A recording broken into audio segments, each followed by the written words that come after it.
To my living room. My name is Lana Labonte. I am here to support, uplift, inspire, and hopefully that empowers you to be the best version of you you are meant to be. And I'm working on me. I think that's the part. And that is actually the key. I can tell you all the things because I've experienced them, but you got to experience it for yourself. And even when we think we know, or we think we don't know, we know. But what do we know? Really? What do you know? Because that was another conversation I was having just before I started this video, is that I reached out to a friend and I said, you know, these are some crazy times. And this past week of the eclipse really stirred up some shiz, if you know what I mean. Like, who let the Tasmanian devil come through here like a tornado? That Tasmanian devil essentially stirred up some crap for people that most people aren't really in touch with. And it's intangible, and it's like, I don't know why I'm angry. I don't know why I have this rage building up within me. But how many are aware of their actual surroundings, where they live? Are they in the country? Are they in the city? Are you exposed to a lot of electromagnetic frequencies?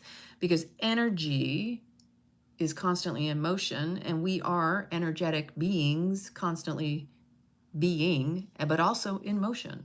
Even when we are just still, when we slow down, the energy is moving, the frequency is grooving, like we are rubbing, just like diamonds. We're not separate. There is no separation. It's the appearance because of this concrete matter, this form that we take. Because you see an individual in front of you doesn't mean you're separate from them or them from you. That matter, why matter? Matter shows your mental attachment, because it's the mind that creates the matter. Where attention goes, energy flows. Matter doesn't just go poof, hello, we're here. It's a collective collaboration. We have to be in cooperation, not competition. That's what creates most of our trauma, is us being in competition rather than cooperation. That when, especially, you have unresolved, undealt with old traumas and pains, like just a great example, oppositional defiance. What is that? It essentially defines a person who, when they are in oppositional defiance, they will do just the opposite of what someone may suggest or try to tell them, because in their mind, they're still childlike, regressed mind. That's an old coping mechanism. They do the opposite because when they were younger, they didn't feel like they had control. They felt like they had an oppressive parent, or somebody in their life made them feel like they were constantly controlling them. And so when they don't address this, they do it with everybody. So it's not personal. It's just an old unresolved, and it's a pattern that has continued throughout the course of their life. And they don't understand and see how it has caused so much struggle and strife, resistance in their lives. So oppositional defiance essentially means that that person doesn't have control over their lives or their inner world, that they're still operating from the regressed childhood wound of having an overbearing parent or somebody who has made them feel like they're controlling their lives versus them controlling their own lives. And typically as children, we are under that type of oppression, that feeling like I can't do anything I want. I'm always being told what to do, as opposed to allowed to explore, to learn through experience. When you have felt like that, you will reject others who appear and trigger that old wound. Until you recognize that you thinking that you have control just because you do the opposite of what you're told, you're actually creating more resistance and more fight in your life with others, but first with yourself. It's just so unconscious that most people are unaware of it. They're doing it to themselves. Thinking, conscious or unconscious, they don't have to necessarily be thinking that, how dare you, you're not the boss of me. Like there's this whole ego thing going on that is hijacking them from allowing them to be in their sovereignty, to be in their power, their true power. Because even if someone suggests something to you, it doesn't mean you have to do it. But at the same time, are you going to have the curiosity of a child that when someone suggests something to you, you don't take it as an order or an attempt at trying to control you. You can't control me, you know, like I know this from my personal experience when I was younger. There were times when someone would try to tell me what to do, and I'd be like, you're not the boss of me. I don't have to do what you tell me. And that's typically because we think that at some point we can take back our control, but that's not the way to do it. You still have to be curious enough to collaborate and cooperate with other people. People may suggest things, but that doesn't mean they're giving you an order to control you. You have to learn to discern. If you don't have an understanding, you're not going to be able to understand or overstand another person. You have to know thyself. Why do you do what you do? If you're going to defy what someone tells you because you see it as an act of trying to control you, the reality is that just means you don't have control over yourself. That is essentially an immature emotional response, acting out of your past, you regressing into the old and not allowing yourself to be renewed and to slough off all that excess drama. Why can I bring these things up? Because I've been there and I've done it. I've experienced it in my own life. I see the patterns and how they originated in my life. I see where the root, start, cause of things came from. How did that happen? Why do I do this? Oh, because I witnessed it from others. And so witnessing another person's behavior is one of the most influential ways of like creating a new pattern in your life.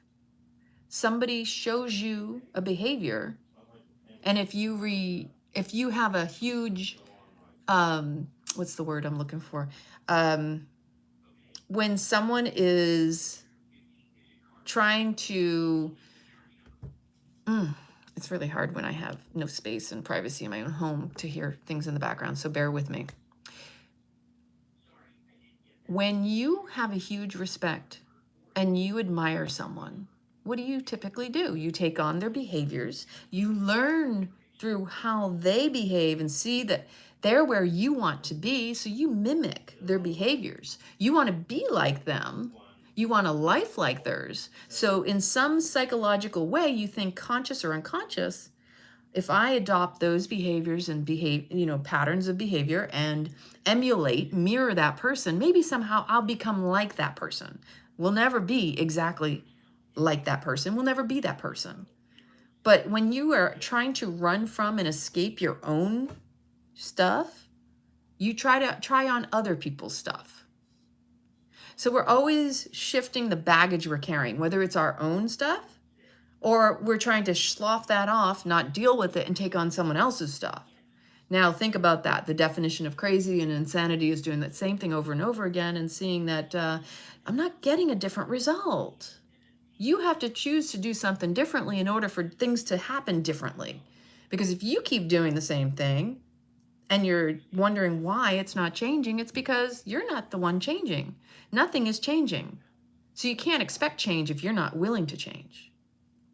So right now, I don't know about anybody else, this past week we had that really spooky, eerie, creepy, this was my experience, eclipse.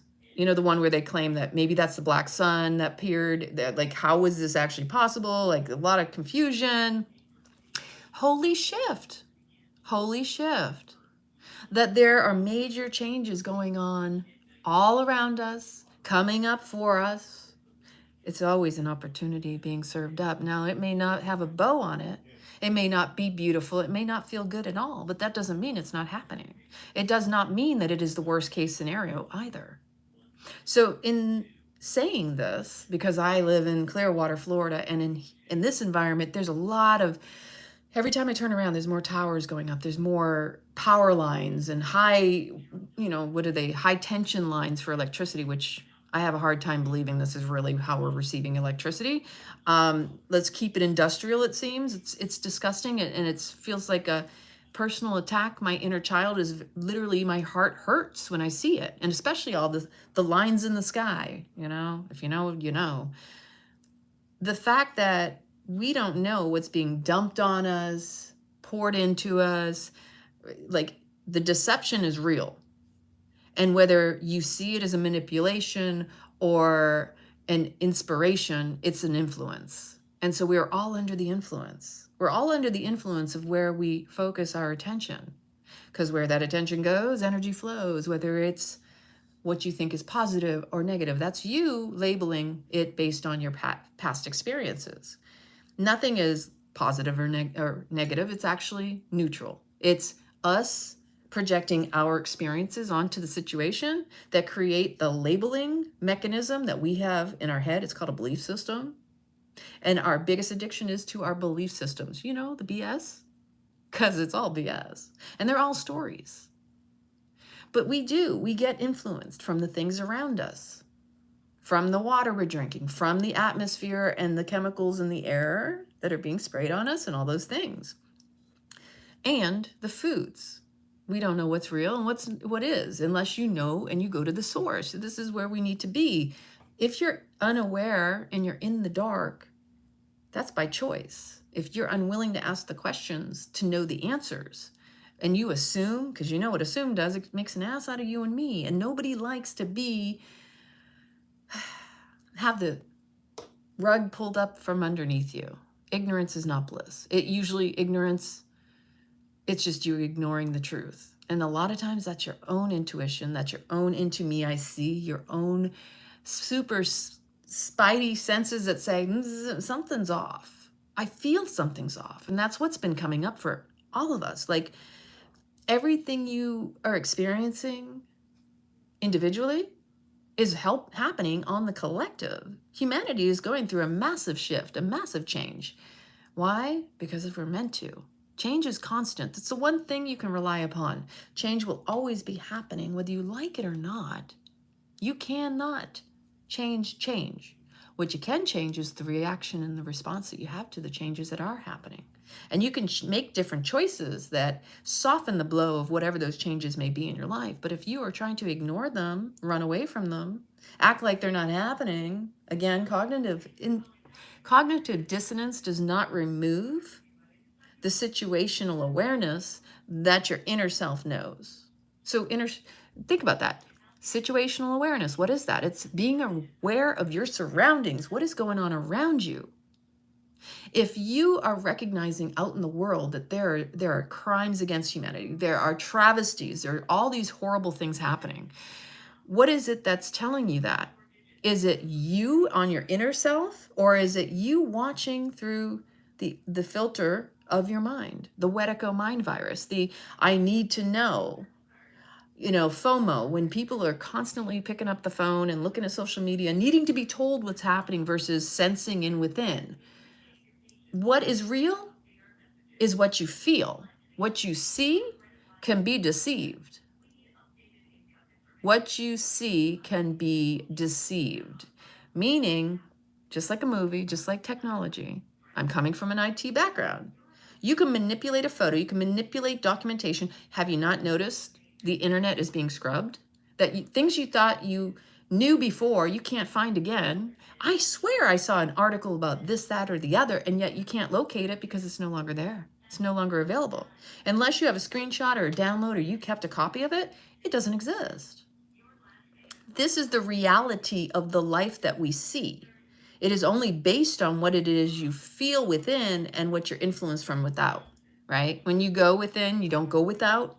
But if you're constantly going out, you're going without. You're left empty-handed. And this is what we want to be in control of our lives, but most people are out of control. And they're not in their minds, the right minds. They're literally out of their mind. Crazy, what they say, right? You're escaping your body and you're out there trying to, escape what is really going on instead of just being with it. Yeah, it might not feel good, but that doesn't mean feeling that is going to change in such a way that it's going to be the worst case scenario. It only feels bad because it's not what you want it to be. It's the attachment and the addiction to wanting things to be the way that you want them to be versus accepting and allowing them as they are. That's the only thing that causes the rub. That's the only thing that causes us this struggle, strife, and reactionary, like, why the heck, baby temper tantrums, we could call them. We have temper tantrums because we don't get our way. And when we don't get our way, we assume it's being done to us. We never stop to think we're the ones doing it to ourselves. It is easier for people to deny and not not take personal accountability or responsibility and say, oh, I am the victim, rather than recognize that you are always in control through the choices you make, through the way you respond, through the way you react in situations. Situational awareness. Pay more attention to the internal responses that you have than the externals of what's going on, because they are interacting with each other. Things show up to you where you're at. If you're in an agitated mood, it's the same thing. If you are agitated, you will attract more agitation, because like attracts like. And like I said, where attention goes, energy flows. If you start off your day in a shitty mood, the rest of the day will follow, unless you make the conscious choice and effort to shift that. Because shift happens when you choose it to happen. It also happens when you don't choose it, but then again, they go back to you get to choose how you respond to the situational awareness, the shift happening. Hey, shift happens all the time, you know? So as I'm talking, everything I'm sharing is coming from my personal experience, because this is where we're at in the world. That as I'm aware of my own personal experience, I also am aware of it in the collective experience, because it's not just happening on an individual level, it's happening on a collective level. You cannot deny it. Even if you try to deny it, it's going to come and bite you on the ass too. The more you reject, the more you get rejected. When you allow and you don't attach to the sides, the this or the that, you open yourself up to the miracles of life. We're not here to live in this life of constant fight and flight. That's the chronic stress. And most people are under that because they don't realize their environment is affecting them, from everything from the technology, the electromagnetic frequencies that disrupt your cells and your makeup. Like, isn't that funny? Makeup.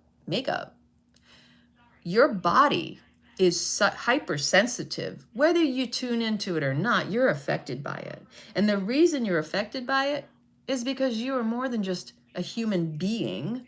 You are a soul. You are heart and soul.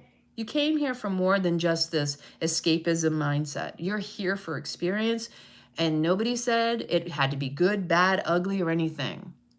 Whether we're supposedly learning lessons or on a prison planet, whatever it ends up turning out to be, we won't know till the end. And it's not the end. So you get to choose how you experience this life. Through every choice you make, it affects the next one. And we rarely stop or slow down enough to look around and go, holy crap, the sky is polluted with all these lines. Where's the sun? It gets blocked out by the end of the day. Like I'm here in Florida, the Sunshine State. Our blue skies turn into cloudy skies, which block out the sun. And there's literally a demarcation point for me that I'll be at the beach, beautiful sunset, and I can feel the sun on my body, and I'm just like, oh my gosh, that feels so good. And then all of a sudden it's like someone turned the light switch off, and I no longer feel the heat, but I can see the sun, and it's still in the same location because they have put up a shield. They have veiled out the sun in order to keep us from feeling what we should naturally be feeling on our skin.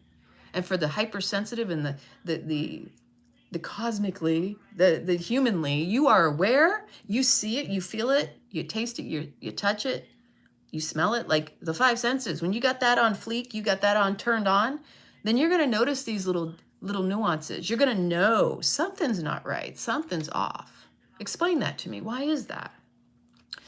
If we are being bombarded from the skies, our water is polluted, our food is processed, and yet the ones that aren't tapping into the fact that there is something influencing my body. I'm feeling major shift happening. My body is feeling disturbed. My mind is freaking out. Do you know why your mind is freaking out? Because it knows something is happening. It knows something new is coming in. See, the ego gets triggered. So hang up, Dad. I can hear that on the video. I'm not trying to record your call. It's really hard when you don't have your own privacy and you can't be quiet in your own house. So we are all triggered by these technological influences that are in the air, and we have to be aware that we are exposed to electromagnetic frequencies, and they totally, yeah, it's got a label on it. It's food. No, what? You have to actually read the label and know what kind of food it is. Processed is processed, meaning, oh, well, I have the best of the olive oil. That's processed food, even if you want to say it's food. It's processed because it's no longer the olive. It had to become an oil by processing it. Bread, grains. You would never consume bread or grains if you ate them in their natural state. They have to be processed in order to put them into the supermarket. And I don't know about anybody else, but because I found out I was allergic to gluten, just that example, bread and circus, Rome, it's one of the things, bread and wine and alcohol is all about keeping you submissive. They are depressants, and they are also the things that people reach for when they need comfort food. And they never stop to think about the fact that they're choosing it.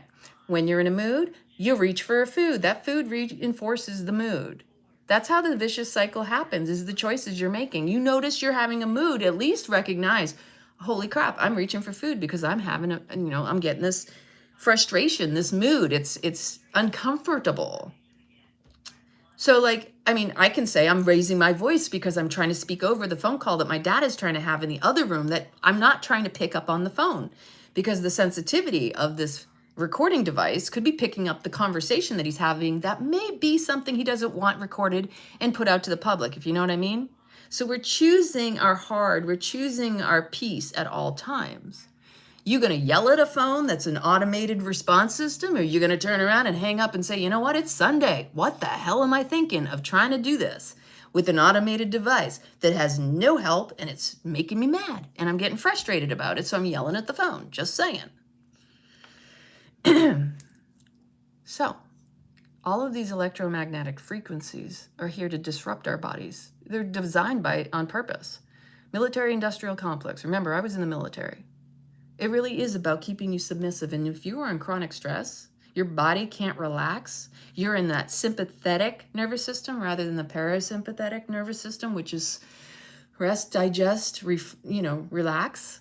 If you are constantly in chronic stress in that sympathetic nervous system with the cortisol running through your body, your cells are disrupted. I mean, these electromagnetic frequencies and the technologies all around us, the towers that keep going up, that's an insult to nature. It's like my inner child hurts. My heart hurts because I see that this is unnecessary. I know this in my heart of all hearts. We don't need all this mess. But see, the government industrial complex was all about maintaining control over us. But that's just the vehicle that they've been using. I mean, technically we're under martial law, but most people don't realize that. Most people don't know history. Most of the history we're taught are lies. And that's been coming out. I don't need to even talk about any of that. But imagine the way our bodies are being zapped from the smart meters and the towers, or even if you've got routers and devices. All of this stuff is affecting your nervous system. It is stirring stuff up. Like I said, it was one thing, we had this eclipse this past week, and it's like literally like a Tasmanian devil, and it's stirring up some shit. Like, you may not even realize that you're agitated under the surface. So every little thing that would normally trigger you at a low level is hitting the high levels. Like you're going, fuck, I'm over it. And then everything compounds on top of that. And I can attest, I've been going through that. I'm human. My shit has been showing. I know it, but I own it. The thing is that it's never, when I address or express myself, it's never to attack someone to make them feel like it's their fault. It's to make someone aware of the lack of cooperation and the competition or combativeness that has ensued that created this divide, this power struggle. And go back to the cognitive dissonance or the oppositional defiance. It's how many people in your lives do you constantly feel like you're butting heads with? Because instead of being cooperative, they're combative. They thrive on those stress hormones. The levels of stress are so high, they don't even know themselves. That they are constantly looking for a fight because their body's in fight, flight, or freeze, or fawn. If you don't recognize where your body's at and you're so tuned out, tapped out of it, like the reality is your body's always going to tell on your mind. Your body if you're feeling tension and stiffness and all the things that like, oh, this is disruptive to my peace, you feel it in your body because your mind is going off in the wrong direction. The body is telling on the mind the lies versus the truth. And the reason we feel this like, ugh, what the fuck? Like, it's really just signaling that change is happening. And so I sent a message earlier to 144, my dear, about how I've gone through this for years. I mean, my first yoga teacher training was in 2011. And even before that, when I worked in Italy before I lost my job, and I was on gabapentin and Neurontin, that medication influenced my body in such a nasty way that I was able to see it happening when it was happening. Watching this like energy come out of me that was like, this isn't me. Why am I feeling anxiety? Why am I feeling stress? Why does everything feel like it's hypersensitized? You know, like somebody pokes you, but it feels like they're like gut punching you. Like the poke and provoke is amplified. Everything was amplified. And the irony is during that time I was taking nerve dulling medications because the nerve pain was so extreme. But that's when I also learned that was my first test, that when you numb the pain, you numb the joy. And then it actually amplifies itself. So everything's heightened. If you're trying to avoid it, it will come back at you. It's the ball that you're trying to hold down under the water that just keeps on slapping you back up because you can't hold something down with with the force going down. It will come back equally, if not more powerfully at you. So I noticed my body was freaking out when I would come up on the 8 hours and I need to take my medication. And I'm like, this is not my normal self. And it was partially due to the fact that I was unaware that I had chosen to take this medication to numb the pain. And that when the pain was coming back, it was because I had basically numbed it out using the medication in unnatural means. But see, the pain medication not only numbs those same pain receptors, but also the pleasure receptors. You can't numb one without the other. You have pain and pleasure coming from the same nervous system. So no matter how you look at it, whether you think it from a mental perspective or a physical perspective, again, when you numb the pain, you numb the joy. When you avoid dealing with the pain, you also hijack yourself from feeling pleasure. So sit with that, know that, and that, yeah, it may feel uncomfortable, but we're not here to numb out. It may not feel good.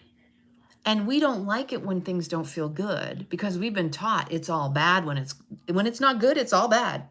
So we're already by default judging ourselves and our experience, assuming that because it's not the way we want it to be, it must be bad. Instead of recognizing it's just uncomfortable because it's unfamiliar. That, yeah, you can't see it in this moment, but you will see it. And that ultimately, again, like I said, most people don't get out of their comfort zones. Most people are living in industrialized cities and not seeing how those lower frequencies, the zapping of technology, it's like a microwave. It's literally from the inside out. We're being disrupted and cooked in from the inside out. So most people don't get out of their environments. But when you do, you go to the country, the mountains, the beach, like a tropical island or something where you can barely see anything because it's dark and there's not all the industrial technology coming at you. All of a sudden, your inner peace returns. And then when you return to the space where you were before that's all disrupting you, you go, wow, wait a minute. I think I get it. I need another vacation.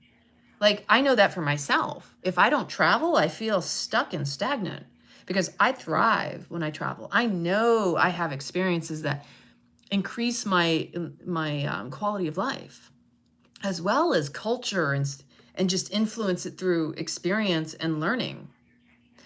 So with all these changes going on and the frustrations that are bubbling up for all of us, it's the mind, it's your ego that's the one freaking out. You may feel it in your body because it's uncomfortable in the mind, but that's what it's doing. It's telling you the mind is freaking out and you're feeling it in your body because you're not allowing it to be what it is. The mind is fighting it. So the body feels the resistance. The body will actually tell on the mind in that respect.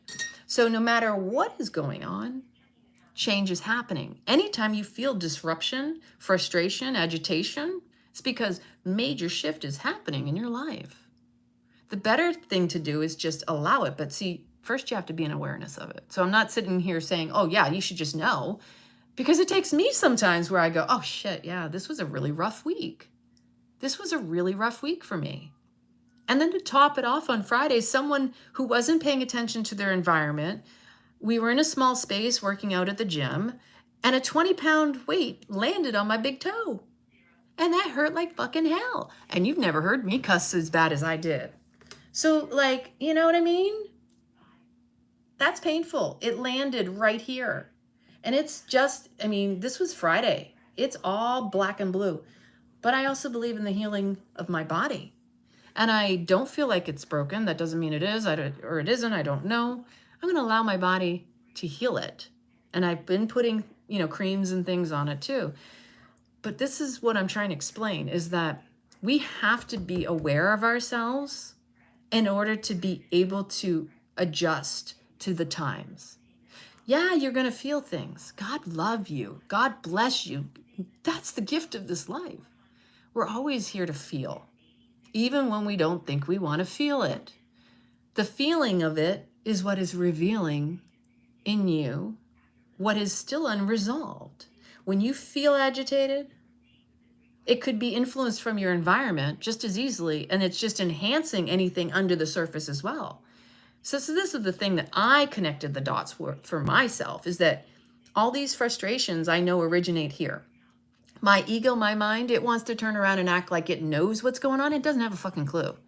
I know how impactful this time is, because if my mind is freaking out, it's because it thinks it controls through knowing everything. It has no clue what's coming because it's never been experienced before. It can only know what's happened in the past. The mind takes the past, compares it to what you think is going on, and delivers it like, okay, well, this is what we've been through, so it's got to be this. It's got to be this. Oh, wait, I got another story over here, too. This got to be this. Really? You think you can come up with an explanation? The story is just a distraction, too, because instead of being in the moment with the feeling that feels not so great, you're trying to find an escape through a story, trying to predict the future, instead of recognizing, you know, I know this will pass. I've been through this before. I've looked over my past, and I can tell you the many times that my mind was freaking out, that my life was working out. Even though it didn't appear that way, it didn't feel that way, in the end, it was working out. For every time I thought, oh, this isn't working out, it was actually working out in my favor.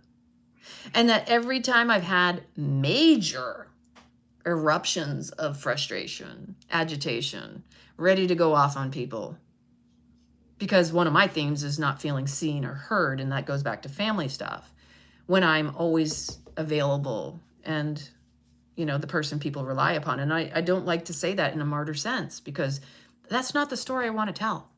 I'm changing all that. You know, it's assuming things, but also the frequency has to shift too. You have to acknowledge your own themes and your own stories in order to shift and change the frequency of them into a new story and a new life.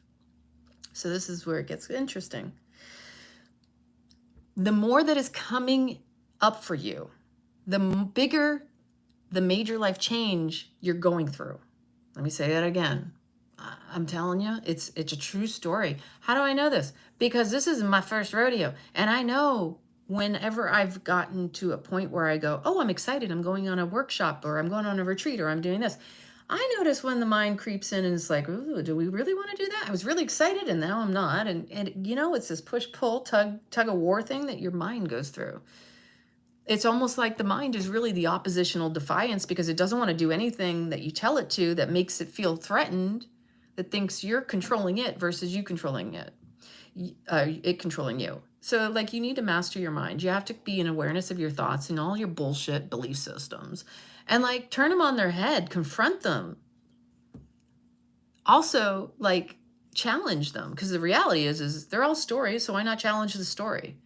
Everything we think turns into the building, the construction that the mind is a builder, the construction of a story to make you feel better, to feel validated, to have something to explain it to yourself. Like, it's silly. You can tell a story to someone else, but it's really only for you.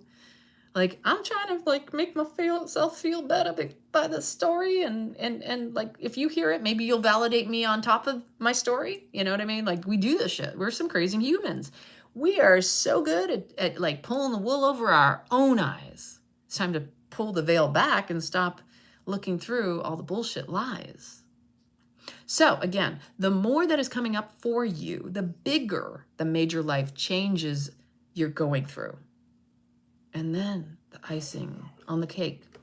Just the fact that something is stirring is telling you that change is occurring. Think about that. Just the fact that something is stirring is telling you that change is occurring within you and all around you. So in that awareness that, gosh, I'm going through some major changes over here. Those changes are creating a rumble, a ripple. They're stirring the pot. You don't have an answer for it at this moment doesn't mean you're not going to find out soon enough. When it happens, you'll know, and you'll be like, oh, shit, that explains everything. And I know from my personal experience that the majority of times it's been that extreme of like a major stirring. I'm like, oh my gosh. The end result was always a major shift in my life. Moving to new locations, venturing out and doing things I'd never done before. That's essentially what that's telling you, is something you've never done before. It's coming for you, but it's not coming for you because it's within you. It is you. You've been here. You are there. It's just not in the moment that you can actually see it, but you feel it. Remember that. You feel it. You need to acknowledge the feeling is revealing that it is already present. So accept the gift and be willing to feel it instead of resist it and fight it, because this is where we all get in trouble. This is what causes the most conflict in our relationships with others, especially the relationship with ourselves. And again, my experience has taught me all of this because I've tuned into my body throughout the years. And my body's always been the biggest teacher. Like, my body has always been like, okay, so, we're going to have an appendicitis because you're not making a change and you're deeply disgusted with your situation. And even though I might have been another person involved, it was really me that I was upset with, not the other person. Me, because I chose to continue down a road that I was well past and should have already closed off. So I don't know about anybody else out there, but I know some of my old patterns have been coming up, and I'm like, oh, look at that. When I was a kid and I didn't feel like my parents saw me or, valued me or appreciated or gave me the time and energy and attention that I needed, because that's what kids do. They're trying to get your attention. They need it. They don't know how to articulate it because the parents typically don't know how to communicate it themselves. So teaching a child the best way to communicate when you need attention, you ask for attention. See, this theme in itself also carried me through the military and government contracting and environments where it seemed like when I did address things and I asked in a healthy way, I was ignored. And I'm like, in order for them to even pay attention and acknowledge what I was asking on a healthy level, it seemed like the only way they would listen is if it was some dramatic, like acting scene, which I have to tell you, I experienced that. And I was like, this is disgusting. And so even with that, there was a point the other night and recognizing that there are these things that sometimes we get really upset with because it's a recurrent theme in our lives and it's still unresolved. And why is it still playing out the way it's playing out? Because there has to be a point where you no longer allow people in your life that are not incongruent. They're incongruent. They're not aligned with you. Like, it's real easy to see the best in someone. That's one of my gifts, to see their soul potential. But then it's also discerning that you notice their actions and behaviors. Are they aligned with their own soul purpose and their potential? Because the reality is most people aren't. And that's kind of like like my inner child's like,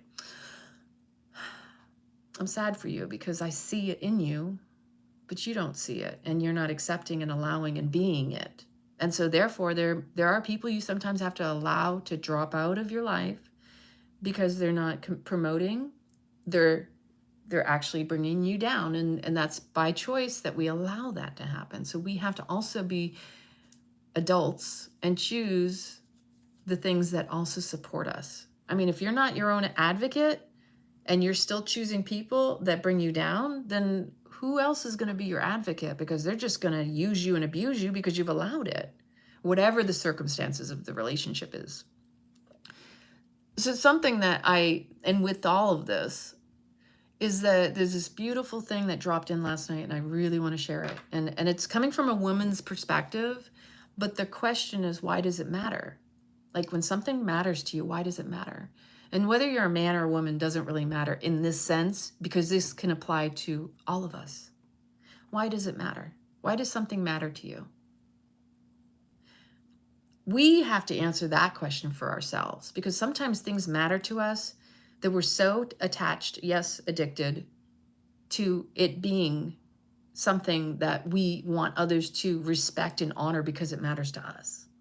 Like, for example, women asking men to do things, or a man asking for something from a woman, or what have you.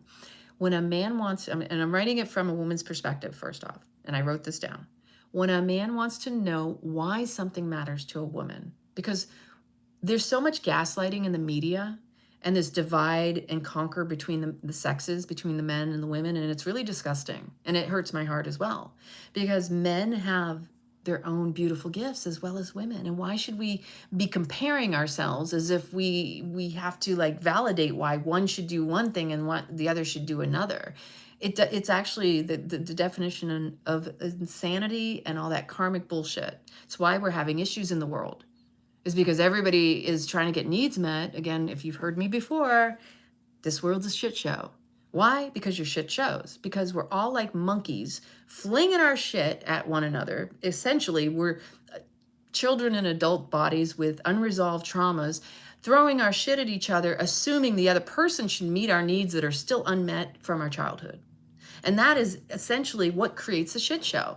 So instead of you owning your shit, you're throwing it at other people and thinking it doesn't show, but your shit shows because your life is a shit show.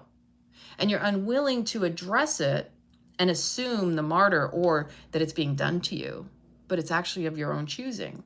Until you get right with yourself and know thyself so well, you'll look like a crazy monkey flinging shit at everybody. And I know this because I did it. I was like the epitome of the, Lana, you know, don't let them steal your joy. Don't let them steal your peace. And I was over here going, you can't tell me, did you not see what they did? Their behavior does not define you, but your behavior does. Your reaction, your behavior to someone else's misbehavior only shows you in misbehavior as well. It's like you're keeping that cycle going. And until you address it in yourself, it's going to be on display for the world to see, right? This is kind of like, again, the temper tantrums that we throw when we're kids. So why does it matter? When a man wants to know why something matters to a woman, he's asking the wrong question.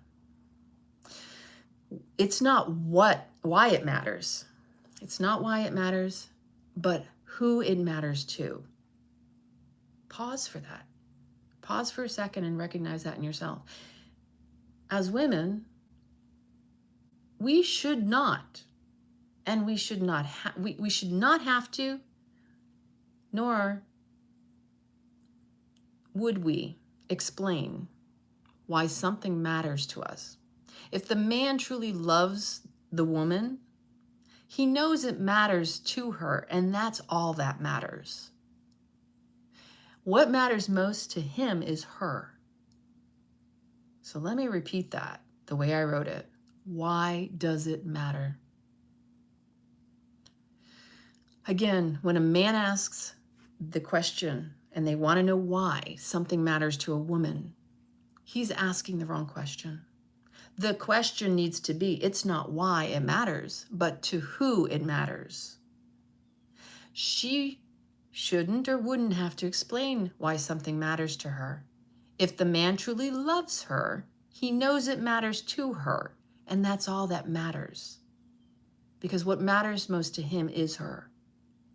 It may sound the most irrational to somebody, but that's because they themselves don't want to take personal accountability and responsibility for that other person. They're not as invested, but they want other people to be invested in them. So it really is a passive aggressive behavior to assume that because it doesn't matter to you, that you shouldn't validate or support what matters to another. So we have to also check ourselves in this. Like, I mean, I speak for myself. 80% of what we say is meant for ourselves to hear. That when you say something matters to you, you shouldn't have to explain why. You should not even go there. If the person doesn't have your best interest at heart, they're not going to give a shit. They're going to assume that it doesn't matter to them, that it shouldn't matter to you. I went through this when I was first in the military. I was dating a guy and I got really upset because at the time I was selling New Ways products, which was, if you know what skinny dip is, it's kind of a funny story, but that's when I first learned about how your skin is your largest living, breathing organ. I was 19 years old. I was upset because he was teasing me in front of friends about what I was doing. He was like, it's got propylene glycol in it. And he was teasing me about all the things I was sharing with him that I had been learning. It didn't matter to him what mattered to me in the moment. It didn't matter because it wasn't his interest. Clearly, he wasn't as invested with me that he had to use me as an object to tease, to give himself credibility with the other people and make it look like, oh, he's all funny. But at my expense, that was inappropriate. It took 6 months before he recognized, because I got really upset, and because he was raised differently than I was. I'm a Leo and I roar, but then I purr like a pussycat. Like, I got to get shit out of my system, whether it's exercise or screaming and yelling. And okay, I'm not trying to attack anybody, but I'm not a physically violent person either. I understand how energy needs to move. And sometimes you need to get it out of your mouth and out of your head to release it off of your body too, just as equally as exercising. It took him 6 months when I was stationed in Korea. He calls me up and he says, you know, I realized it didn't matter why you were upset. It was the fact that you were upset, because he, in his mind, was convinced, why are you upset? There's nothing to be upset about. I'm like, you just teased me in front of people and made me feel like a mockery. You used me to make a joke. I was the butt of your joke, and yet something I was passionate about. It's like, if you really, really valued me, why would you use me as a joke amongst people?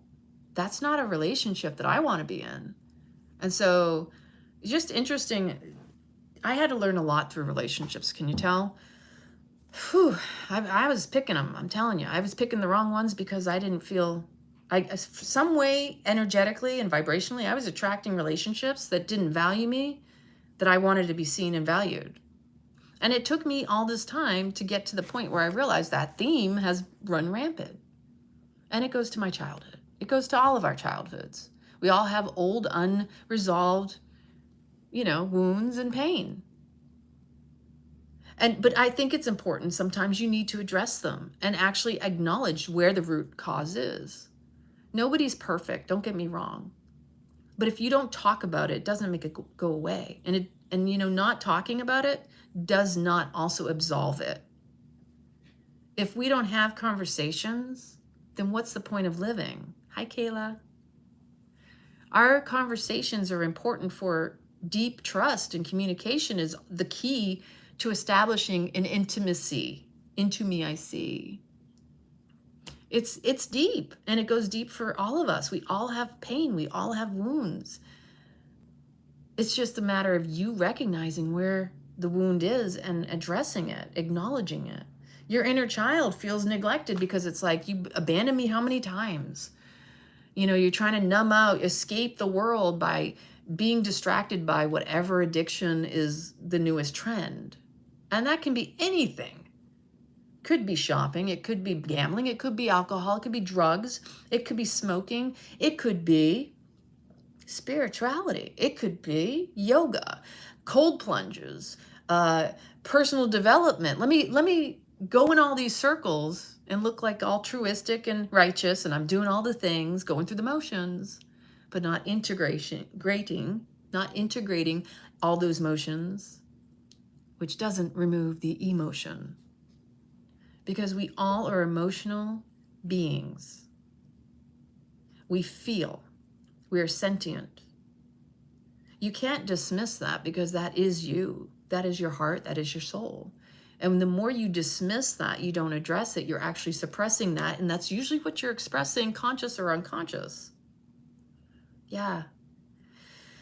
And evolving is seeing and self-correcting, right? So we recognize where the wound originated and we go, wow, okay, let me journal on that. See what comes up. What else is evolving through me? What else is shifting and shaking and stirring, right? Stir in the pot, because that's what that Tasmanian devil did this past week, is it came through like a freaking tornado, like blah, blah, blah, blah. And I know I'm not alone in saying that this has been a rough week. And even if it isn't a rough week, it's okay that you had a good week, right? So again, the 𝐕𝐞𝐭𝐞𝐫 mind virus too. I watched The Matrix last night because I hadn't seen that in years. I don't even know if I've seen the second or the third one, honestly.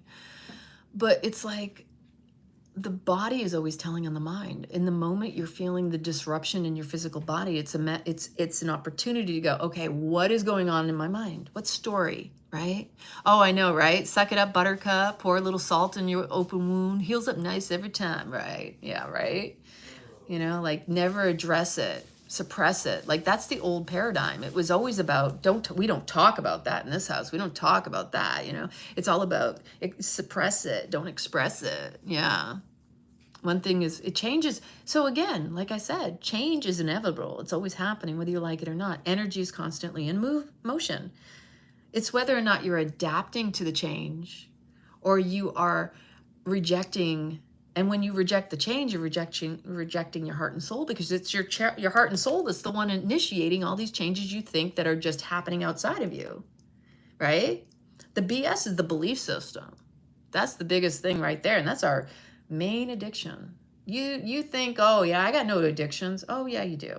It's to the mind, the 𝐕𝐞𝐭𝐞𝐫 mind virus, right? So whenever you're up in your head too much, just remember, we're literally out of our minds and our bodies.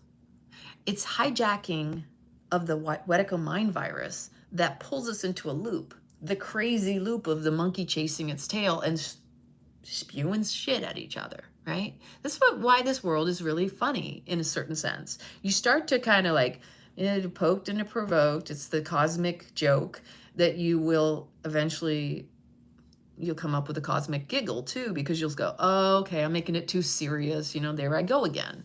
And we all come back to that in the end, is that we're the ones creating the mess, but we're also the ones cleaning it up too. It's just at what point and what stage are you in your evolution and your growth? Are you in your awareness of it? Awareness is the key to mastery, as well as repetition is the key to mastery. Whether you're repeatedly hearing something or repeatedly saying something, you are programming your own mind into believing it. So choose wisely what it is you expose your mind to, because what you hear, conscious or unconscious, because it could be in the background and subliminal messages are real. These are the mind spells being cast upon the world, humans. So I have been on a roller coaster of unsettled emotions, stories and distractions. Like, I am human. So that's why I'm here today. I'm like, I know my shit has been a shit show, but it's mostly been inside my own home. So, you know, it's not like I'm out on display. But literally been sitting with frustrations because I'm all up in my head and creating stories around this. What's going on? And like, I need to, and like, creating these shitty stories, like, you know, shitty stories. They're not supportive. So what the hell? What the hell is that all about? And then I realized, oh yeah, I'm not in the country. I've got technology all around me. It influences us whether we want to admit it or not. These EMFs, the electromagnetic frequencies, target us. So let's go back to the military-industrial complex.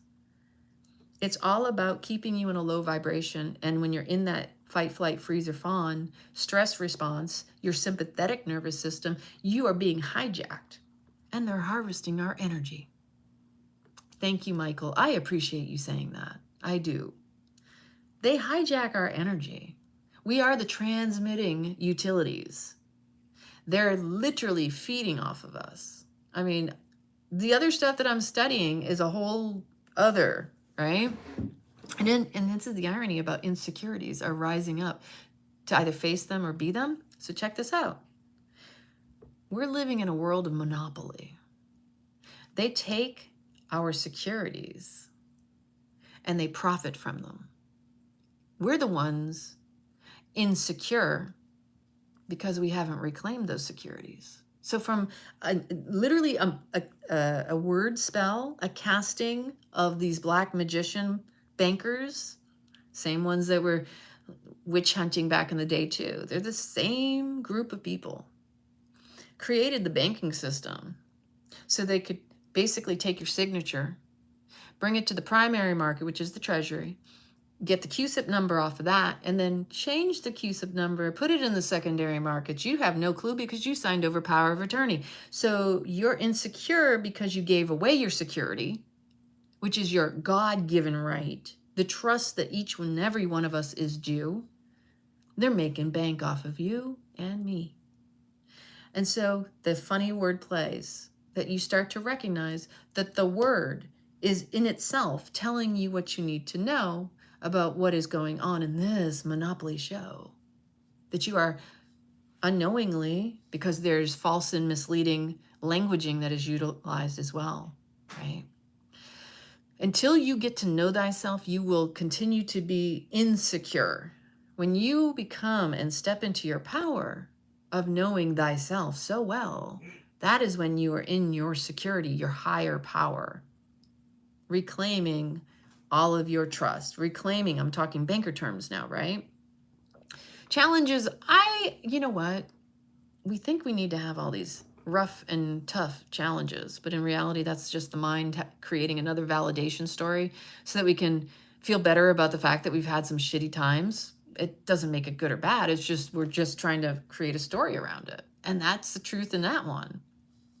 But like I was saying, so all these lies of the stories that we comprise of delusion and illusion, yeah, we got to clear it out. We got to be in awareness of it, like that we are the ones creating this story in our heads. And we literally are living our own stories. We are the directors, producers, and you should be the star of your own show, right?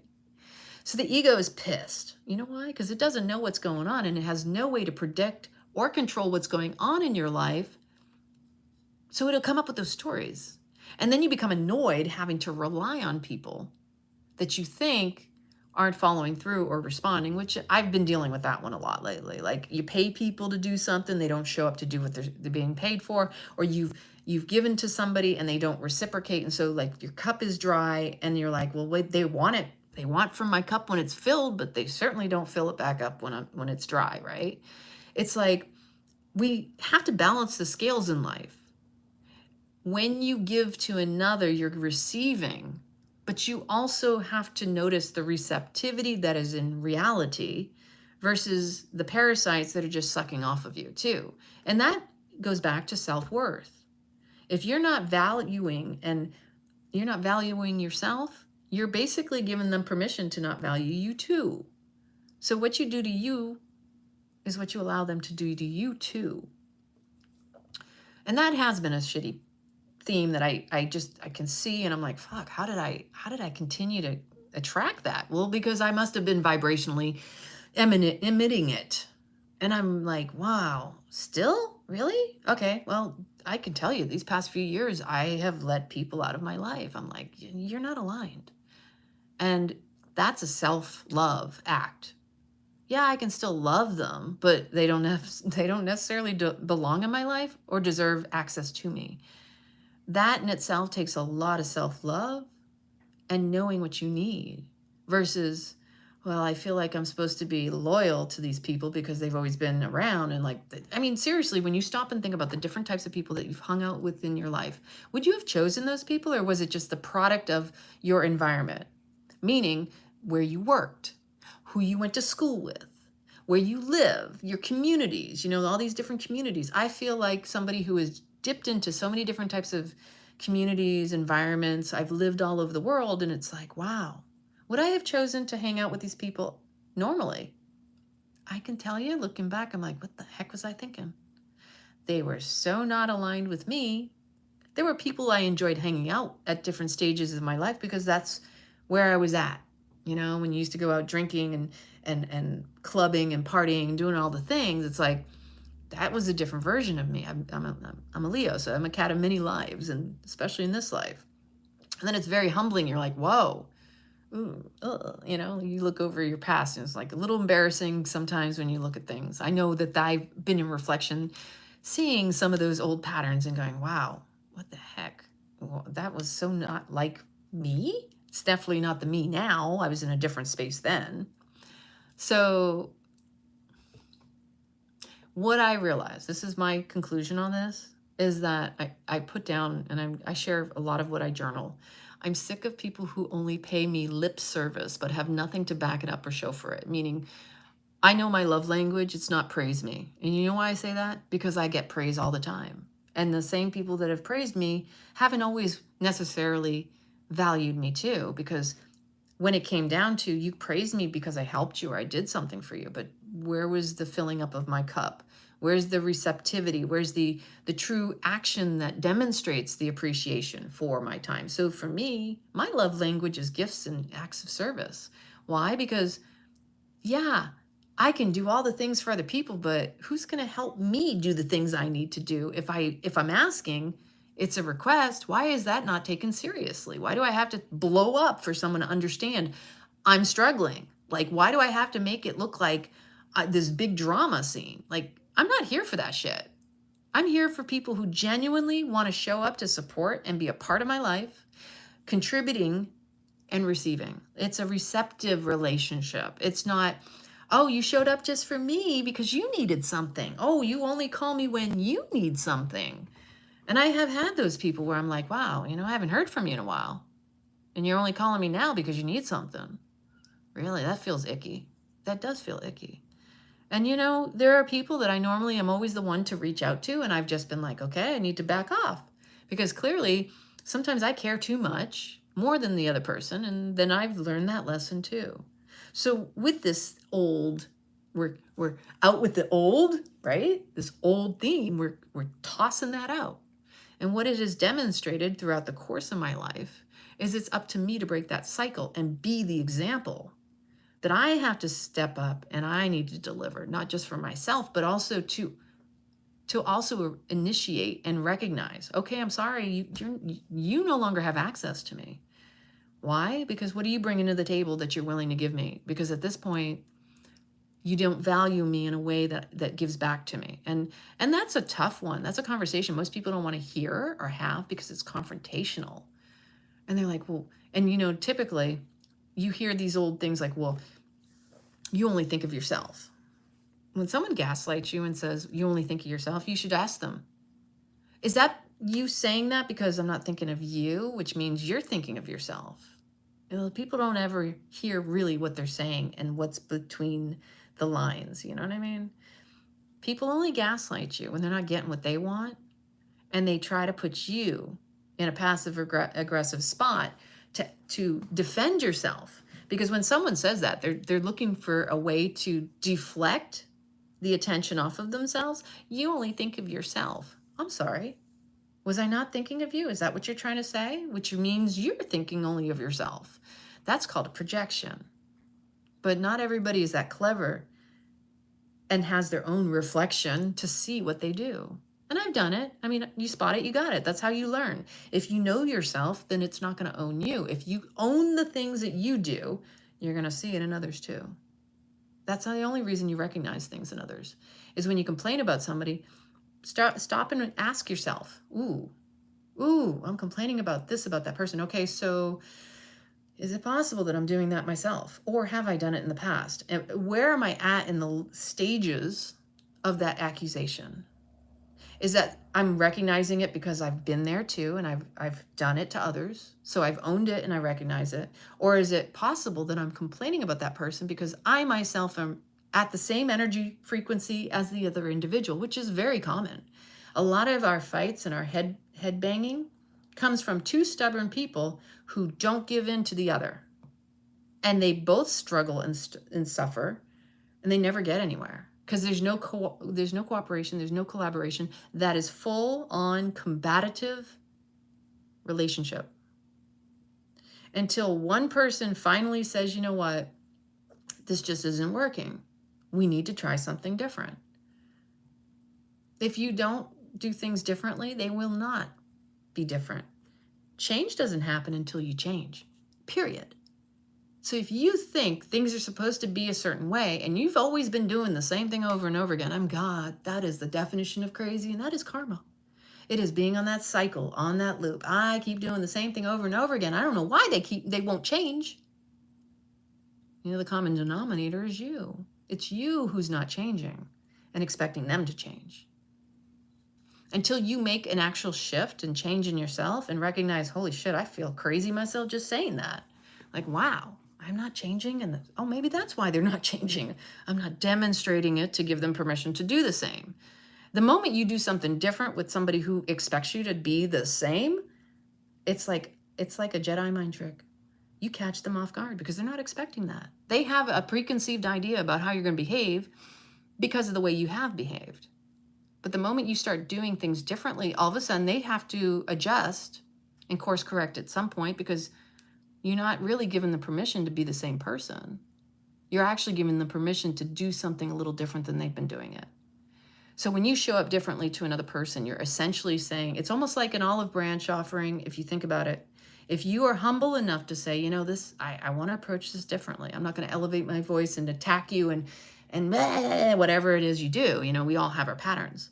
But the moment you do that, it's like it literally is it's an olive branch offering. It's saying, hey,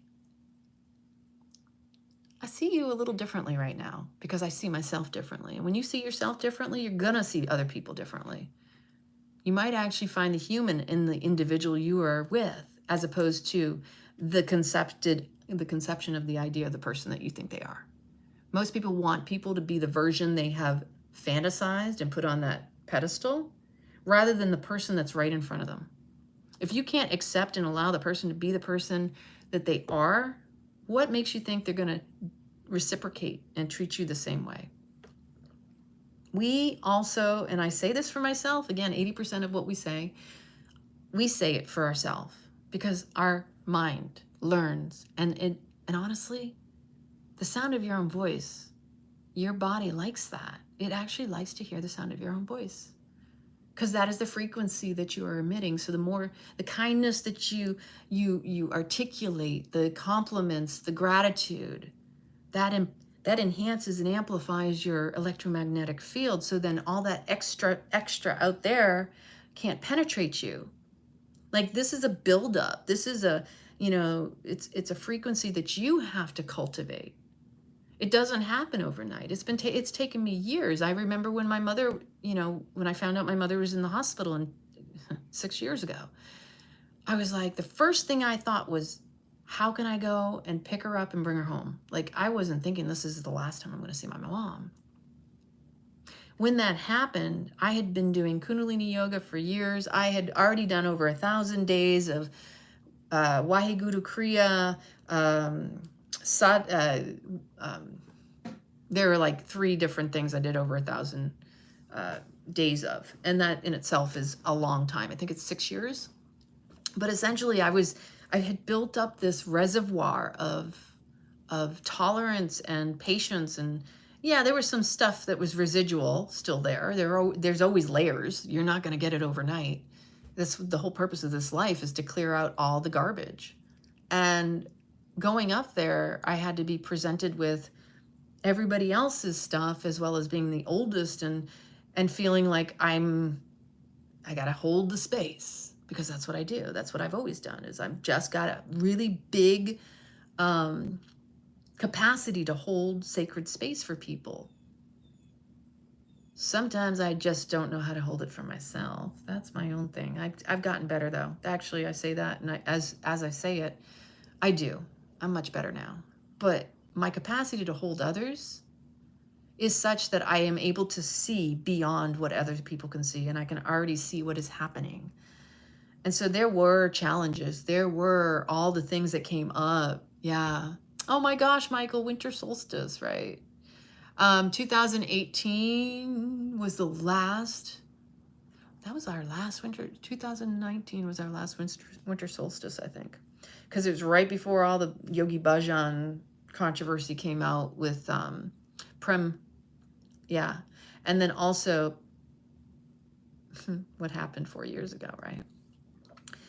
So the capacity to hold space for others, that's a lot of grace. That's a lot of like dropping your ego. But then my ego came at times, and it came at the times where things needed to be said. And something I learned over this past, not learned, actually I acknowledged, something I recognized this past year, this past week. And I will attribute it to the fact that I know sometimes how I process things. It's not everybody's cup of tea, and it's never meant to obliterate or attack anyone. But I know for myself, sometimes I need to be physically active to the point where I need to scream it out, but to beat it out. And I'm not talking about harmful physical activity or harmful languaging, but sometimes you need to get shit off your chest. And I personally believe articulating it, speaking it, even if you have to yell it to or not to someone. I've had conversations by myself in my own home where I just had to get it off my chest, like I was talking to the individual. I know they felt it though. There's no doubt in my mind.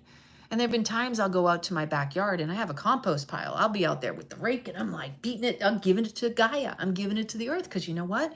That works too. Or sometimes you need like a plastic baseball bat and your bed or your pillows and just beat it out, because it's energy that's stagnant. It's stuck in your body. And if you don't move that energy, it will do something to you. It can implode, explode. It can end up resulting in dis-ease. The times that I get it out of my system is when I dissipate. It clears it. It's not stuck. But the times I suppress it, that's when I've experienced dis-ease. The only way to clear things is really to acknowledge and address them. The more you suppress it, the more it's going to express, whether you may not see it. But like I said, your shit shows. And this is why most people's lives are a shit show, because they're not acknowledging their own shit. They're trying to pass it off as someone else's instead of taking personal accountability and responsibility. This is the key to all of us living our lives in the highest form. Yeah, we make mistakes. It's the cults of personalities that have convinced people to think that, oh, it's not your fault. Don't worry. You're a victim. Like when you accept those labels, all those things, it's like saying you don't trust yourself and you're allowing someone else to dictate. Cults of personality will dictate, literally dicks swagging around, marking their territory, trying to tell you what to think, what to see, what to believe, how to behave, how to act, to stay in line. This is where we're at right now. I mean, there's a huge uprising right now because people are finally waking up to the fact that this is not the life that was promised to them. We were born in the image of God with the inalienable rights to the pursuit of life, liberty, and happiness. First off, if you're not happy, somebody still has responsibility about that. First off, it's mostly going to be ourselves. But most of where we Americans, anyway, we've had the wool pulled over our eyes, is the fact that we don't even have a government that acts in our best interest. That in itself is a breach of contract in my book. So the fact that we're not even allowed to live freely, there's no liberty. You have to have a license or permission for half the things. That's why it's so important to reclaim your life, to reclaim your status, your age of majority, because we're all being treated like minors under martial law. They're running off with our trust fund, basically. They're supposed to be our trustees, not the beneficiaries. And they're acting like they're the beneficiaries. Your signature is the key to your 𝑐𝒆 trust, to your Social Security, all those things. Doesn't really matter what I say. If you do your own research, you'll figure it out eventually. But nobody reads anymore because now we've got these devices. Everything is told to us. And like I said in the very beginning, the majority of the stuff that you used to be able to search and find on the internet, it's being scrubbed. Anything and everything can be manipulated. This technology, you think AI has been around a short time? It's been a lot longer than that. So, whatever is conceivable is achievable when it boils down to it, right? Thank you, AIX, or whatever it really is. I actually feel, in sense, that it's been around for much longer, but it feels like, in a conversation I was having earlier, it was somewhere between 2011 and 13 when I was in Italy. I don't even know exactly when it happened. We had a shift. Now, I don't know if it's a parallel realities or what, if has it always been this way, or did we just start waking up? There's a lot of unanswered questions. I'm not going to say I have the answers. At times I get glimmers and glimpses, but I'm not going to tell you I have all the answers, because that's the exciting part of this life, is we get to find out eventually. We just might not know in the moment. But as you notice the fears that and the doubts that arise, especially with this crazy energy, because they need you to be in this space of, like I said, stress response, like chronic fight, flight, freeze, or fawn. If you are constantly worried in survival mode, you know, someone's going to come and get me, I need to protect myself, and I need to be prepared, and all the things, well, you're not living. We're here to live, but we're not. And even I can say that for myself. And yes, love is the answer, but it has to start with self. Everything has to start with self. You can't radiate out what you don't have within. If your cup is empty, if it doesn't run over, then it will be depleted. But we are the ones that have to do this. And even though I say, you know, there's been this tug of war, the theme of like give and receive, right? Yeah. It's up to us too. And I think the biggest key is in articulating and communicating it with people, and like having these hard conversations. You know, the hard conversations are what really deepen the relationship with people. It deepens the intimacy and the trust. The willingness to open up to those uncomfortable conversations are where you build the most trust with others and yourself. It also is like exercising the courage muscle, because sometimes those hard conversations are the ones that make you realize how important that really was, and it was really brave of you to speak up. That maybe the person didn't want to hear it. Maybe you were afraid to saying it. You were afraid of fear of rejection, fear of abandonment. Because what is that? You know, that's like the first line of response. You know, the first reaction is, well, if you don't agree with me, then you need to leave, or I'm leaving. It's like, really, that's not mature. Because if you can't have a conversation, a hard conversation, then you don't deserve the relationship. And the one thing you will notice is the people who reveal they can't have those conversations are not mature enough to have a relationship with you, or probably with other people too. They have toxic and unhealthy relationships with people that enable them or make them feel validated in their bullshit, their belief systems. We have all been there. We are all going through the different levels, and it's just recognizing, where am I at on the stages?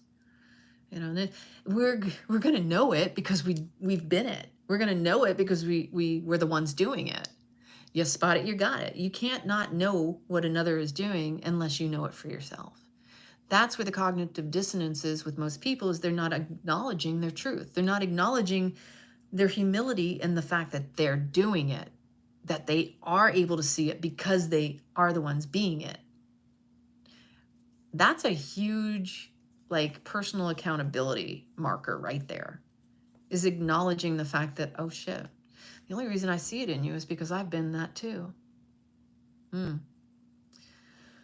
So I have a few questions you can ask yourself. When you feel the fears and the doubts arise, ask yourself some questions to bring yourself back to this moment, because most of the stories and all that noise in the head is a distraction to keep you from being present in the moment. And even though there may be discomfort, you may be feeling all this, you know, like I said, this bubbling up of energy that you're like, wow, this doesn't feel right. This doesn't feel like me. I don't know what's going on.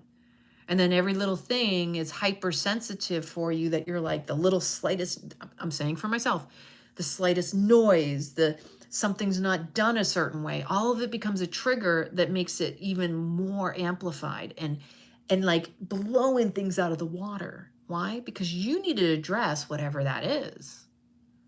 That's what I went through this past week. I'm like, why am I getting hyper triggered by these things? Oh, because they're still unresolved, because there's still something there. When you spot it, you got it. The trigger arises because it's unresolved. The trigger arises because the trauma was never fully dealt with. It never fully came to completion. It didn't get resolution. It didn't get actually acknowledged for what it was.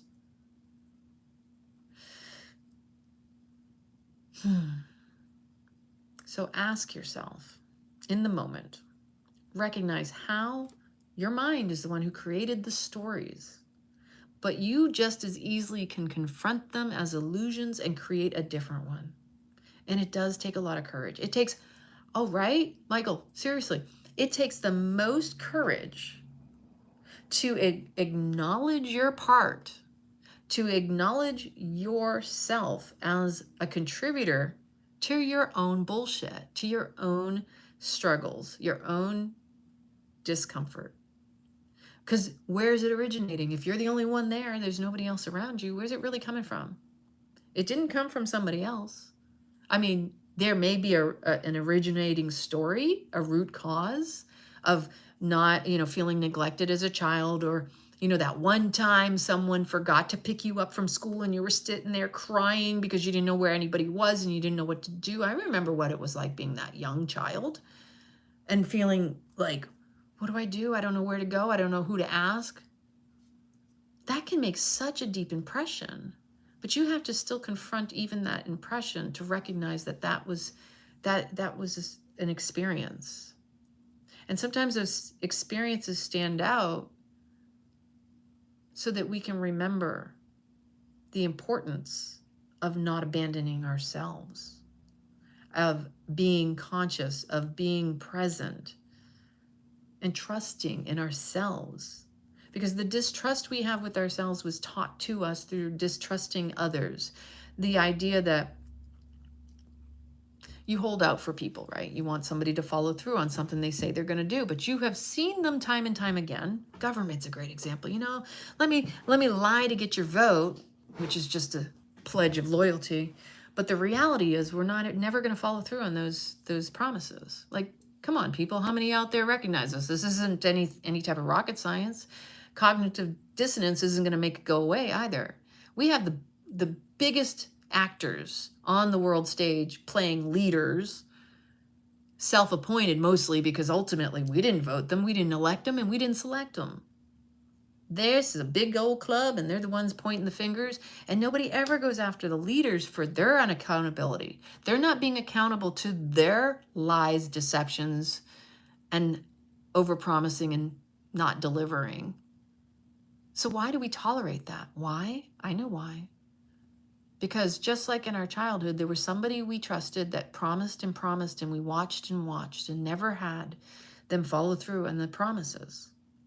So this is a wound in the collective. And we've extended it to the government like they're our parents, and they're not. Yeah. How do we change that? It's about being accountable with ourselves. I say we're divorcing our government, corporation, whatever the hell, and starting our own communities. And I know that's a lot. That's like a big task. I don't have the answers for all that stuff. Hey, what happened in the days of tar and feather? I'm just saying, there was a time where we held people accountable.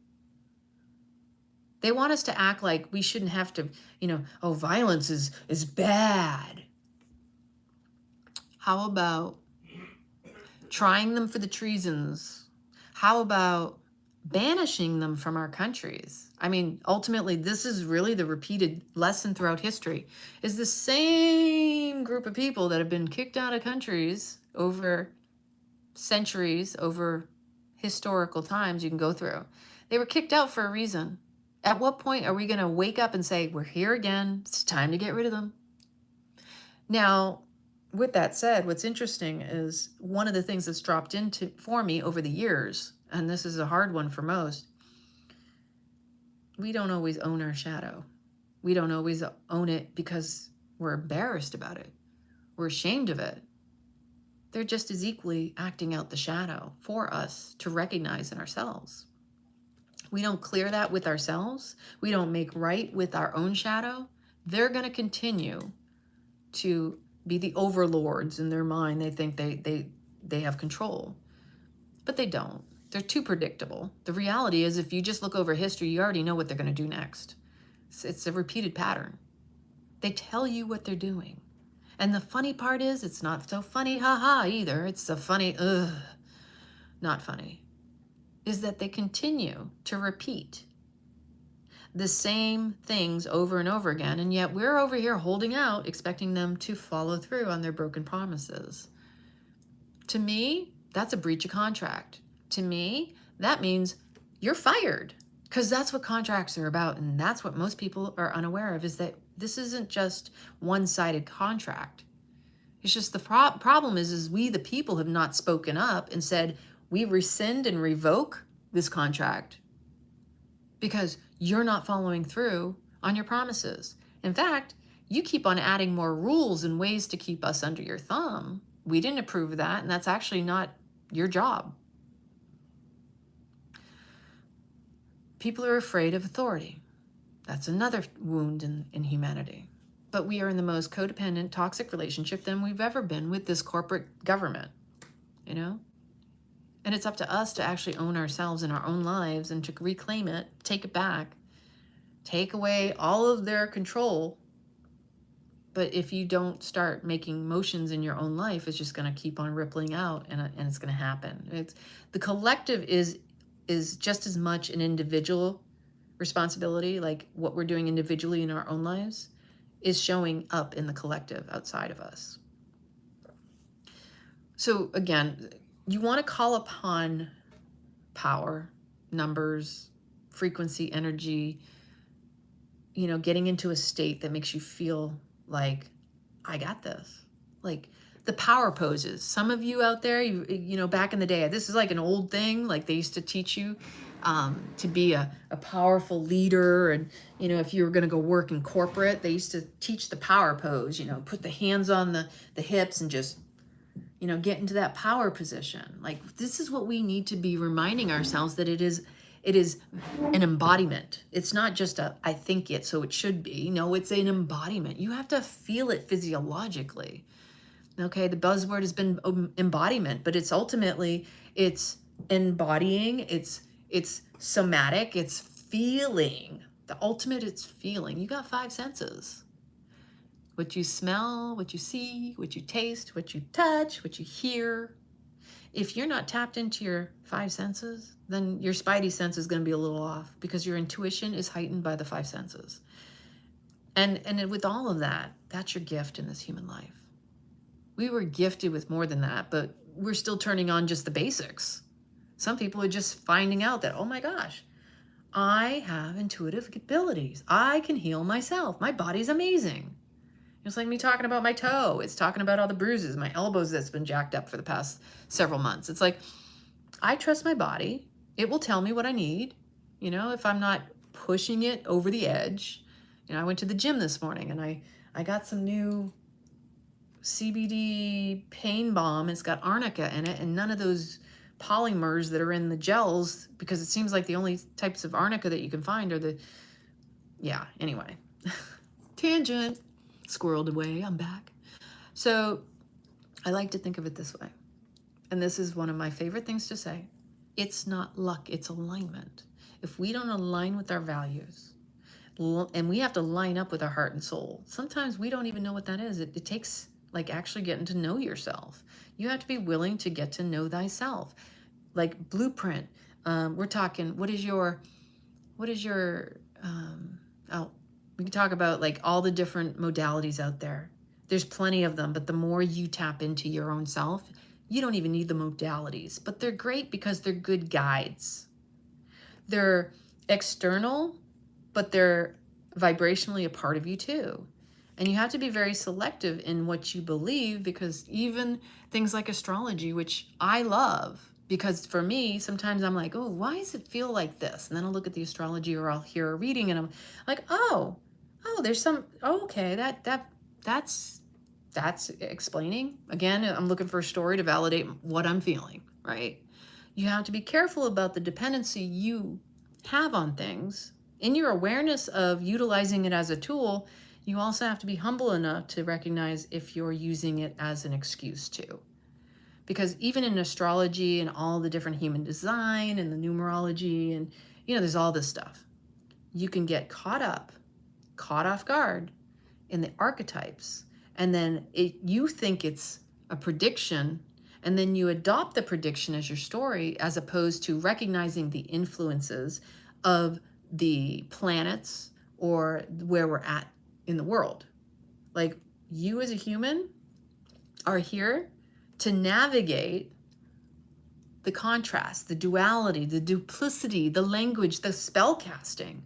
Like, this is a game of Monopoly with a twist and a side of deception and influence. It's really not deception, though. It's just influence. You are under the influence of what you're exposed to and what you allow to come into your vessel through your five senses. The five senses are how you're taking in the data, and that data is formulating your operating system and what you output, right? First in, first out. What comes in will come out through your perceptions and your experiences, and you put your little spin on it, and that becomes your reality. But if you're so dependent on these external things for explanations and stories, you can get caught up and caught off guard and manipulated into a different path. So this is, like I said, Monopoly with a twist of influences.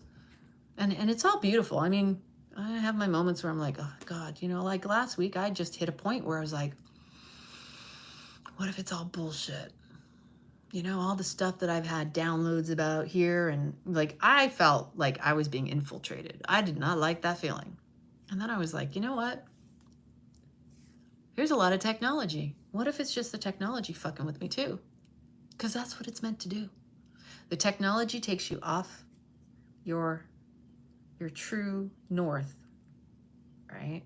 Into me I see, your intuition. The intimacy with thyself is your intuition. It is the knowing thyself that allows you to recognize what's going on without. Go within, don't go without. So one of the things I was trying to realign myself with, I was sitting there going, okay, so I have like little things that just drop in the mornings when I'm doing a practice. And it's like, I want to be reading energy more and less of the stories that are in my head.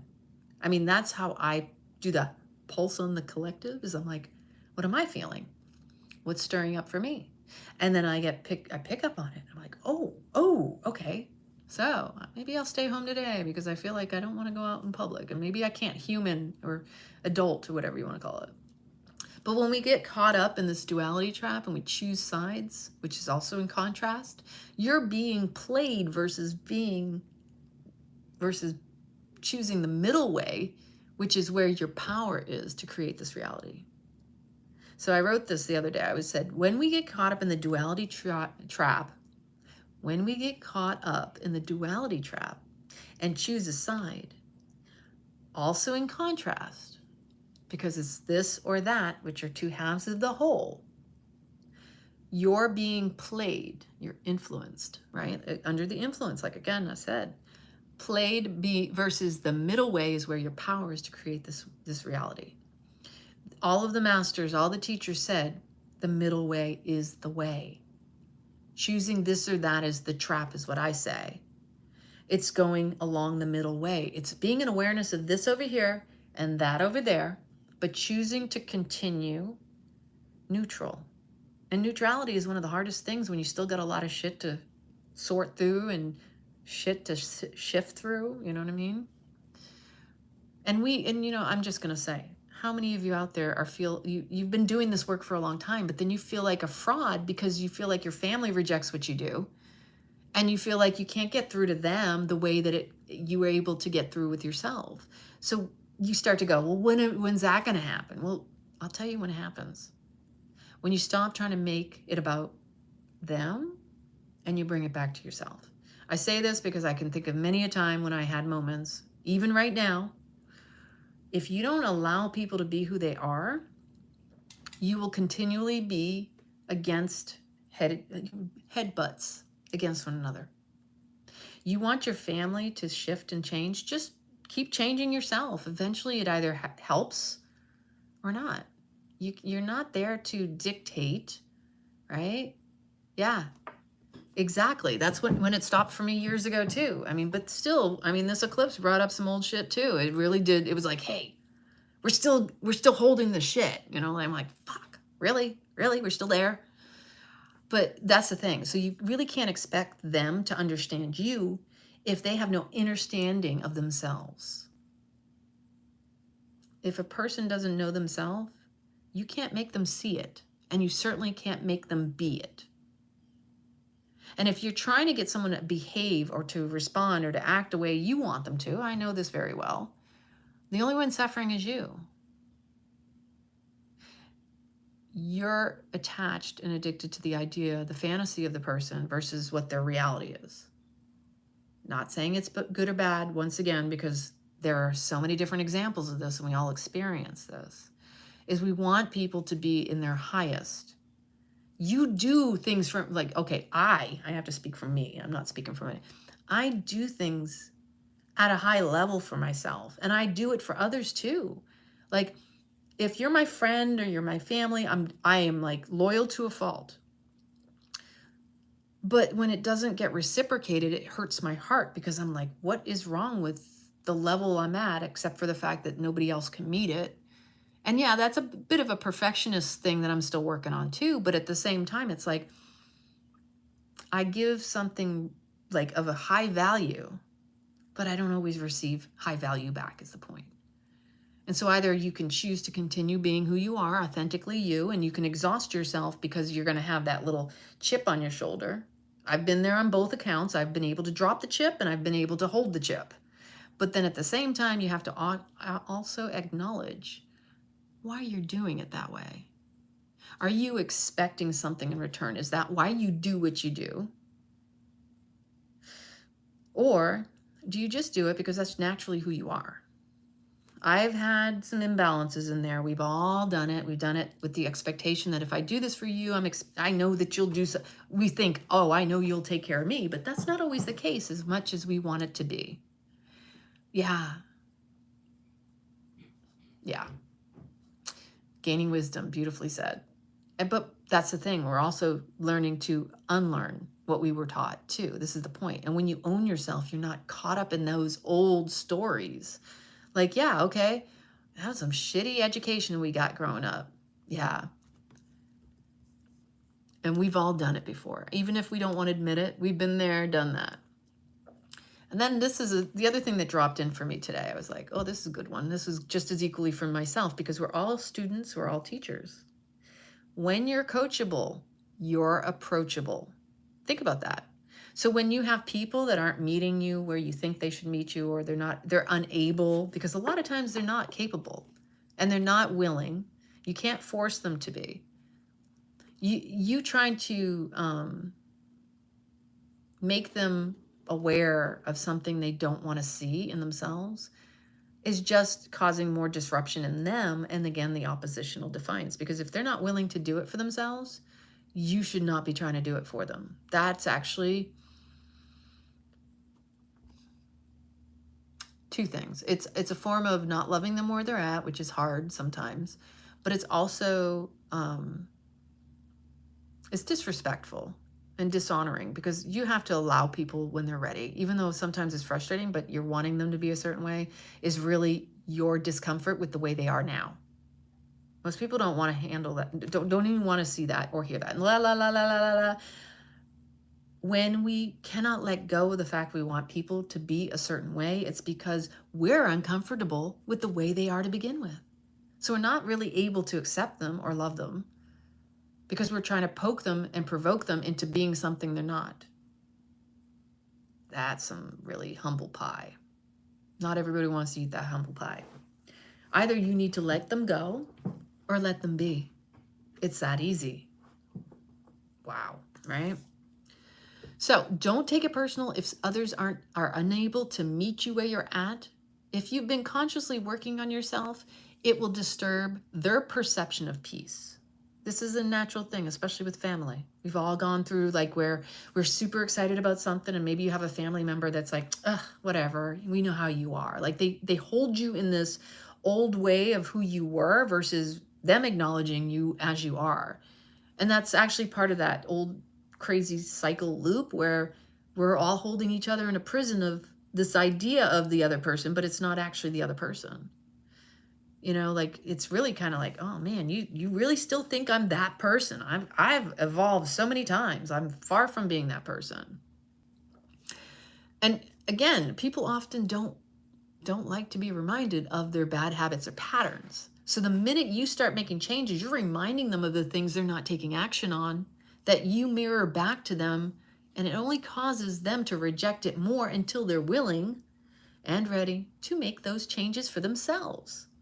So you will be disturbing their little demons, or, you know, they're running amok until they're ready to look in the mirror and go, you know what, fuck.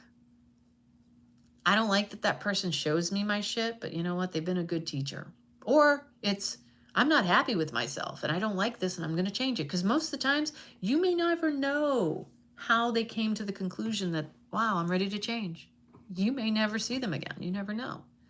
Or they may never change. But you got to be open to all that's happening, because this is life. That's life, you know? So think about it, though. This is something I was thinking of. It's like, how many people have you known that you had to back off of or distance yourself from because they no longer aligned with you? I've done this a whole lot in the past 4 years. This past 4 years really exposed some shit, you know? And I was like, wow, I had no clue. There I go again. My naive little inner child has gotten a little bit over the top with just allowing people in my life that were energy vampires. And it was because I allowed it, not because maybe they consciously or unconsciously were doing it because they knew they could get something from me. Or maybe they're just in their coping mechanisms and they don't have a clue either, because a lot of times most people are oblivious. They're oblivious to their own patterns. Unless they're consciously seeking to shift their lives. You know, when you do work on yourself, shadow work, inner child work, you know, the work, the hero's journey, whatever languaging you're using, because it doesn't matter. In the end, we're all evolving and growing one way or another.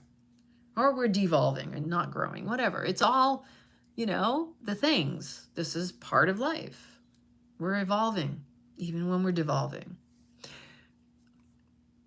Now, how many of the people that you had to let go out of your life that you later reconnected with when they finally made the changes they rejected before? Those numbers are so small. Now, I have had a few people in my life where I cut them out. I mean, I did not respond. And I admit, this is an old thing and when someone really crosses me, I don't see a need to even maintain any connection. And there was one person that I am now, we converse all the time. And I can tell you that person has grown leaps and bounds and didn't understand what it was wrong the first, you know, what happened back in the day, but we've made peace with that and I'm happy with that. Yeah, 1%, I'm sure, right? So this is life. We don't get to decide for others, nor do they get to decide for us when we will make change or when they wake up to it. Most of us forget that we were once like them. We were reluctant and resistant to the changes that we made. Like I know I was. I didn't know it at the time, but then I recognized it. Yeah. Especially by anyone who felt like they were trying to control us, like that old wound of, I have no control over my life, so anybody who even suggests is a threat. You ever been around somebody who immediately rejected what you said because for some way they regressed into that old traumatized child, that you're not the boss of me, you can't tell me what to do? And it's like, whoa, I just gave you an offer or a suggestion. Don't ask me questions. And the funny part is most of the times they have asked you for advice, right? Won't get as dirty from the gravel and dirty wash off the rain, right? Like, you need to be humble. I know I've had plenty of humble pie and it didn't always taste so good. So again, I was talking about the oppositional defiance as the ego's way of creating an attitudinal conflict. And then that's a self, what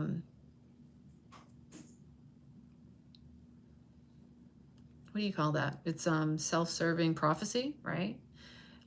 Because the ego just wants to be right. The heart's the one that says, hey, I just want to be happy. And like, okay, if it makes you happy, I'm happy. You know, the heart just it's like, I just want to be happy, right? But the mind wants to be right. It doesn't care if you're happy. And that ego, it can get inflated and deflated just as easily. So the ego's way of creating attitudinal conflict is basically saying, you're not the boss of me. I will oppose anything. I will defy whatever you say to me, because if you say it to me, it means that you're trying to control me and I can't be controlled.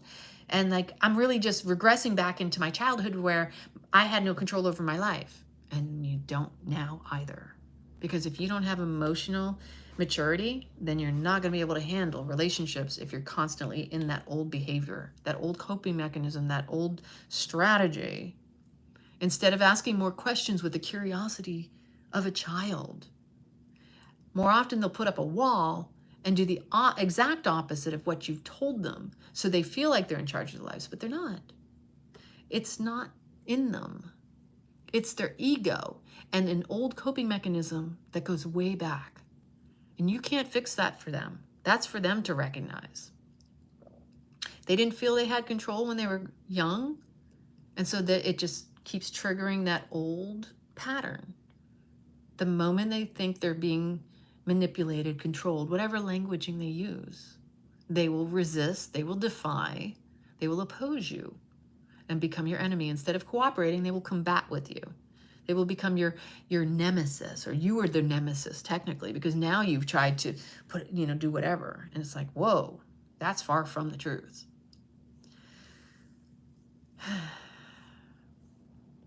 It's really because our wounds create our survival skills that happens, and everyone has the wounds, and they're many common. Oh, thank you. I appreciate that, Kayla. And I tried. That's why I'm here. I'm here to support, uplift, inspire, and hopefully that empowers you to be the best version of you you're meant to be. And I say things because it's also for me too. Because sometimes what I'm saying for you is true for me as well. So the fear of abandonment, which is pretty prevalent, fear of abandonment, fear of rejection, turn inward. The fear of abandonment, turn it into yourself. Turn it within. And by not being accepted by another, we may chase or seek external validation rather than acknowledge that it's really us who needs to be acknowledged, loved, and accepted by ourselves. This is the inner child work. This is whether you call it the work or the shadow work or all the things, it's really just your inner child just feels abandoned. And whatever it is that you're going through in life, if you could just stop and just tap into your heart and acknowledge that you still have a wounded inner child, a wounded inner little mini you. And that the times that you get triggered, the times you get upset, is when you're feeling abandoned the most. That it's up to you to go, wow, I'm really feeling some shit right now. Gosh, inner child, what do you got to offer me? Because they're wise. Children see everything. They know more than you give them credit for. It's the adults that have forgotten what it's like to be a child. But the funny part is so many adults regress into their child, they don't realize that's what they're doing. So that abandonment is the lack of acknowledgement of your own self within. So if others are abandoning or rejecting you, maybe look at how you may be demonstrating and emulating this toward yourself. They're just matching your energy. Or they have their own wound around abandonment and rejection that causes them to do it to others before it's done to them. I did that. I remember being like that. It was easier to reject than be rejected, so I was out of there quicker than the other person. I'm like, I feel something coming, I'm getting out of here. So you know what I mean? Like relationships, a great example. No matter what, your inner child needs and deserves your support more than anything in the world. You are the one that you've been waiting for. You are the guru, G-U-R-U. Spell out the word guru and you get G-U-R-U. We don't need an external authority. We need an internal authority. That's what's going to really save this world, is you stepping into the courage of being who you are and reclaiming the power within you, tapping into your 5 senses, tuning into all your intuition, all the spidey sense, and trusting yourself. Because until you get to know you, how can you trust anyone else? How can you trust yourself? If you don't know thyself, then how can you trust thyself? And if you can't trust thyself, you certainly can't trust anything or anyone around you. It goes hand in hand because everything starts with you. Everything starts with self. Thank you. Thank you, Pamela. You're so awesome. So, the world we're living in, they want people to deny their own power. This is the biggest travesty. To betray and distrust their own bodies. The idea that your body is not perfect in God's image. I mean, come on. How contradictory is this information? It's clear as mud and day as could ever be. Thank you. So how can so many people claim to believe in God, making us in his perfect image, only to defile it and assume that it's incapable of profound healing? That's a huge one right there. This life is much more powerful when you're in your power. Your body is a healing machine, capable of breathing on its own without you thinking or telling it to do it that. Do you need an authority to tell your heart to pump the blood throughout your body? Or to take a breath? Or to digest your food? We need to go back to the basics, because all the answers you seek are within you. And the body's demonstrating it for you too. Yeah. And that's what makes us the biggest healers, Pamela, right? Denying what we technically know to be true is only because we adopted these stories that we were indoctrinated into. The idea that we have to rely on a doctor, we have to do this according to the schedule or whatever their dictation is. Ugh, all these words, I swear. When I hear certain words and I say them, I'm like, oh my gosh, can people not hear that all words are duplicitous? They have multiple definitions. And if you really want to learn, pull up a dictionary of law and start reading. Some of the words in banking are the words you've been using in regular life, and you don't even see the spell casting involved in it. So on that note, that's a lot of information, but I hope it served, and there was a lot of topics covered. But just remember, you matter because it matters to you. You should make sure that you matter most to you. Don't worry about what everybody else is doing. Just because somebody doesn't validate you and understand how much you matter to them, it may just be that it's up to you to just acknowledge that you matter above all. So much love from my heart to yours. I really, truly love and adore you all.